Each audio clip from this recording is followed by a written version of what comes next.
जय माता दी। आइए जानते हैं दशा माता की नवमी कथा।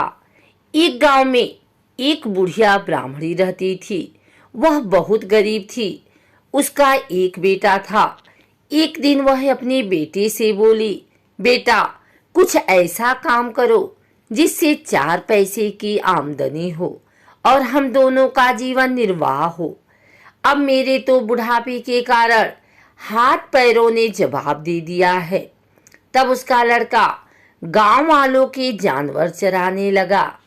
एक दिन लड़का पशुओं को पानी पिलाने नदी पर ले गया। वहां पर महिलाएं स्नान करके दशा माता का डोरा ले रही थी। उनके पास एक डोरा बच गया था।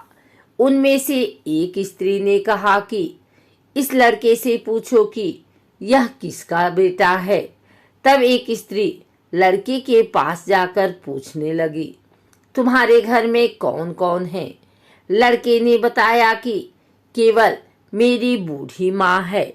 स्त्रियों ने लड़के को एक डोरा देते हुए कहा कि तुम इसे ले जाकर अपनी माता को दे दो और कहना कि इसका पूजन और व्रत करें। हम तुम्हें सीधा और पूजा की सामग्री भी बता देते हैं। इसे भी अपने माता को बता देना।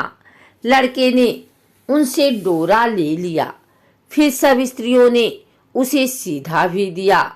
लड़का उस सामान को लेकर घर आया। उसने दरवाजे से ही माँ को पुकार कर कहा, गठरी को उतार लो, मैं बोझ से दबा जा रहा हूँ। उसकी माँ बहुत प्रसन्न हुई। माँ ने बेटे से पूछा, यह सब कहाँ से लाए हो? लड़के ने माँ को सब समाचार सुनाकर दशा माता का डोरा भी दे दिया। बुढ़िया ने डोरे को लेकर माथे से लगाया और उसी दिन से व्रत करने लगी। 9 दिन तक कथा कहानी कहती रही। 10वें दिन उसने डोरे की पूजन की। वह देहरी के बाहर गोबर से लीप रही थी कि उसी समय एक बहुत ही गरीब बुढ़िया आकर बोली कि क्या कर रही हो बहन? उसने जवाब दिया कि आज मेरे घर पर दशा माता का पूजन है, इसलिए लीप रही हूँ।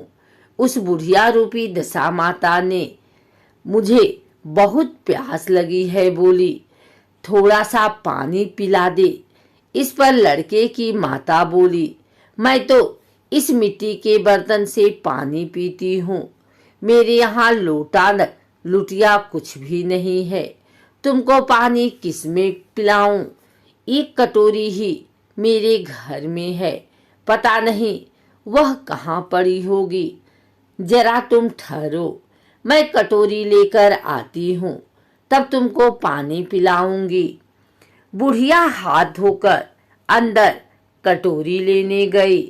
इसी बीच दशा माता, जिन्होंने बुढ़िया का रूप धारण कर रखा था, उसके मटके रखने की जगह पर एक सोने का घड़ा रखकर अंतर ध्यान हो गई।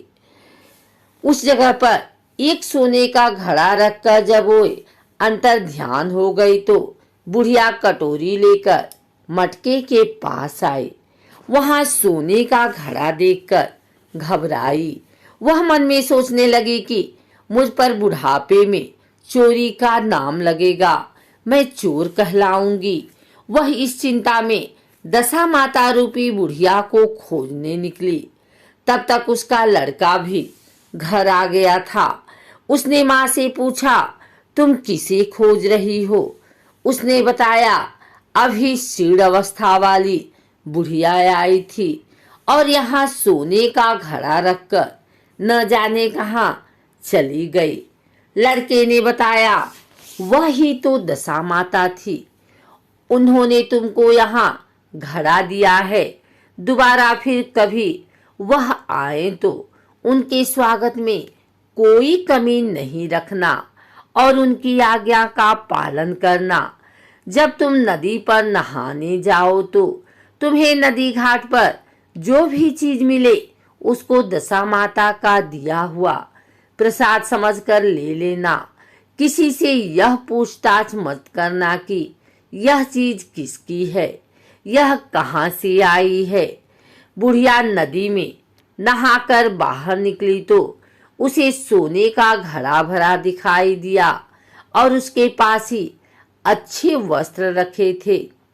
बुढ़िया ने कपड़ों को पहन लिया और घड़े को हाथ में लेकर चलने की तैयारी की।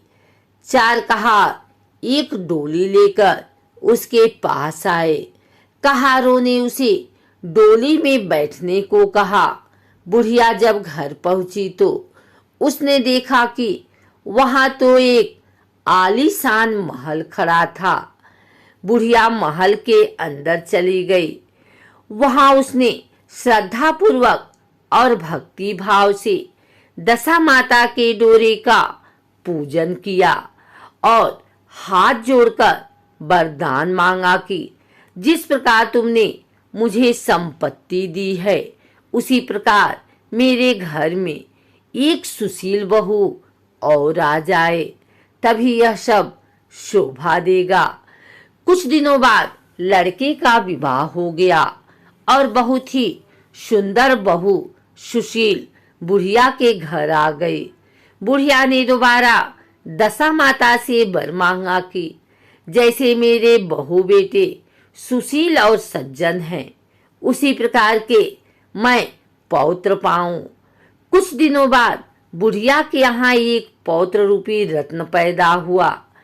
एक दिन बुढ़िया ने अपनी बहू को पास बैठाकर समझाया कि मेरी यह सब संपत्ति दशा माता की प्रदान की हुई है।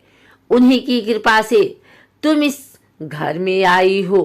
मेरे नहीं रहने के बाद यदि कोई मैले कुचैले कपड़े धारण किए बुढ़िया तुम्हारे घर पर आए तो उसे आंचल के छोर से पोंछ डालना, घिन मत करना, उससे प्रार्थना करना, यह सब आपका ही दिया हुआ है। तो जब भी दशा माता का डोरा लेना हो तब उसको तुम भी अवश्य लेना और श्रद्धा पूर्वक उसका पूजन करना।